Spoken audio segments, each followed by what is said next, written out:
Olá, estamos iniciando mais um Café e Prosa.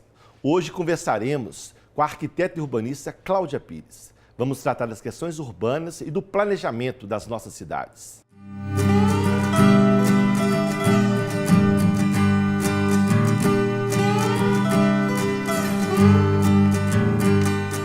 Estamos recebendo hoje no nosso Café e Prosa a arquiteta Cláudia Pires para discutir um pouco sobre as questões urbanas da cidade de Belo Horizonte, do estado e do país. Cláudia, obrigado pela sua presença.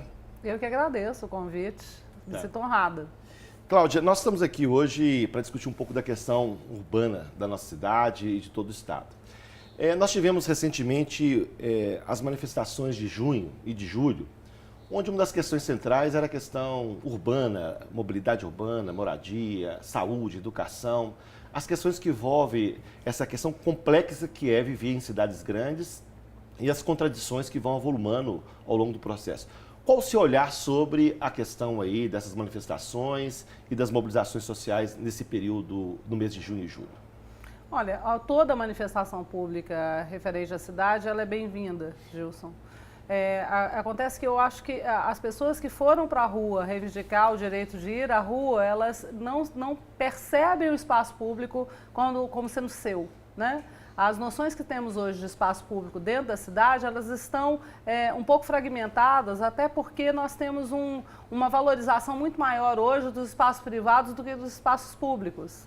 Nós confundimos espaço público, o espaço da rua com o espaço do shopping center, o espaço dos condomínios fechados. Então nós temos uma dificuldade muito grande de nos apropriarmos do espaço da rua e cobrar das autoridades públicas a melhoria desse espaço. Percebendo que a melhoria desse espaço vai ser feita através de um planejamento de curto, médio e longo prazo, que tem que ser calcado em investimentos públicos de qualidade, também duradouros, e que possam sair de uma esfera de 4 anos de política de governo para se transformar em política de Estado. Política de Estado.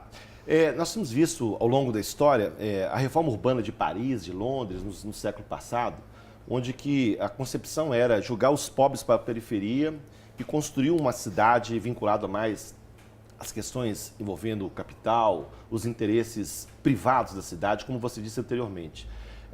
Nós vivemos as disputas das cidades, né? E geralmente, e hoje nós estamos observando isso em Belo Horizonte, em outras cidades do país, onde que o capital, ou seja, a cidade se transformou em grandes possibilidades de negócios. Como é que você vê isso? É isso mesmo? Ou seja, o espaço urbano não é o espaço da comunidade, da sociedade, é do capital ocupando esses espaços numa perspectiva do lucro, numa perspectiva da valorização do capital em detrimento do ser humano, da qualidade de vida? É essa a perspectiva que nós estamos vendo também aqui, comparando com Londres e Paris do século passado? Olha só, o século XX é o século da alienação da cidade, né? O morador da cidade não se percebe parte, não percebe que a sua participação em termos do processo de formação da cidade é importante. Tanto é que nós temos muita dificuldade de fazer mobilizações sociais em torno do problema urbano. No caso específico aí, se a gente for remeter ao século XIX, final dele, o Marx já fala isso. Não existe problema na cidade, até porque a cidade é o produto de um sistema capitalista, de um sistema econômico excludente por excelência, que vai sim julgar os menos favorecidos para as periferias urbanas e vai deixar dentro da área central mais guarnecida de infraestrutura aqueles que se apropriam de forma desigual dos benefícios da urbanização. Isso nós vemos, a gente o tempo todo observa no processo até de formação das opiniões em relação à cidade. Ou seja, os investimentos públicos são todos voltados para favorecer o capital imobiliário, a especulação em torno do valor da terra, que são algumas questões que o Marx já colocava lá, tanto no Manifesto Comunista quanto no Capital, né? Como sendo o produto dessa alienação pelo capital. Isso é um embate político e ideológico, na construção de uma nova perspectiva. Justamente, então. É um embate político. Nós temos um contraponto, porque ao longo do século XX também nós tivemos uma dificuldade muito grande de fazer com que essa teoria do capital ela se consolidasse como sendo o pensamento único. ainda bem, existem as dissonâncias, as divergências, né? E conseguimos avançar em termos de conquistas sociais em alguns aspectos referentes ao contraponto, ao paradigma da sobrevivência. Esse é outro aspecto que o Marx coloca também. Você tem a artificialização da vida em cidade, que é voltada para poder fazer com que o homem cumpra o seu papel social, mas fora desse papel social ele é ser humano. Então ele tem que sobreviver. Se ele tem que sobreviver, logicamente, ele vai ter que manter dentro da cidade as condições para que essa sobrevivência seja garantida.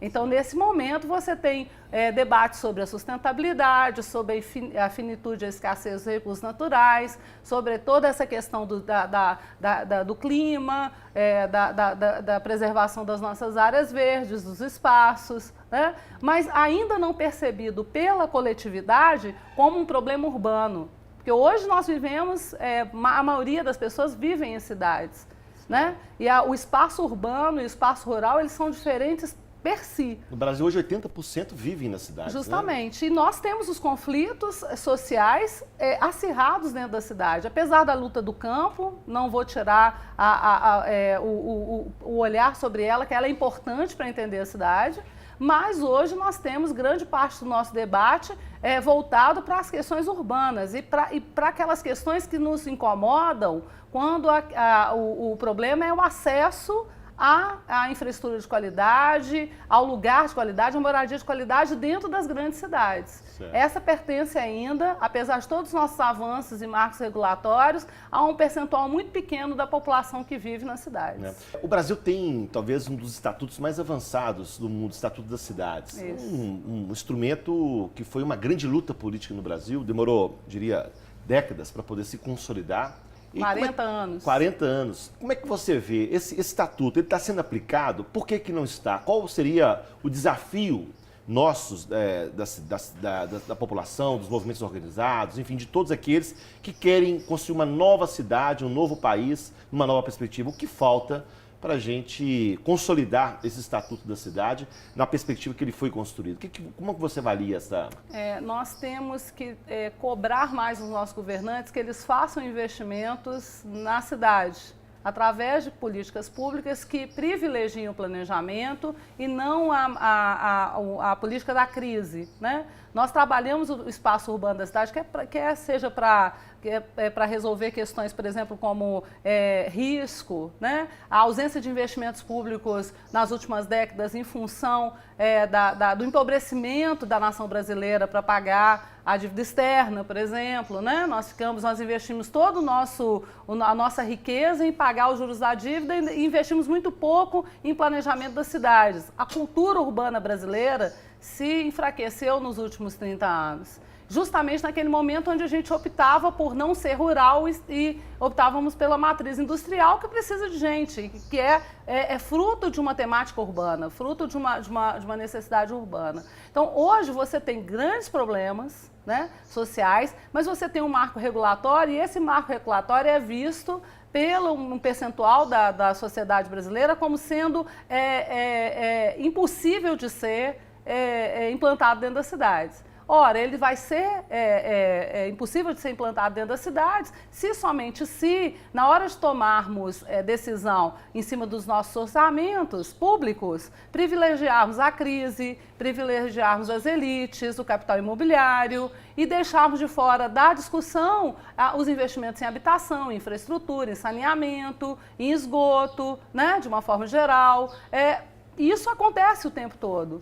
Os governantes confundem planejamento urbano com asfaltamento de rua. Não tem nada a ver uma coisa com a outra. É lógico, isso é um insumo do planejamento. Sim. Não pode ser o produto final. Eu não posso confundir asfaltar a rua com planejar a cidade. Muito bem.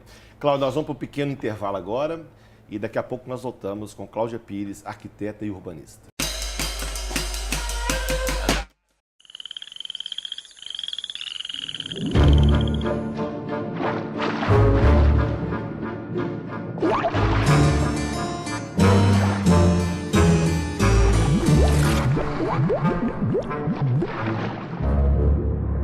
As drogas são uma armadilha. Você sabe disso.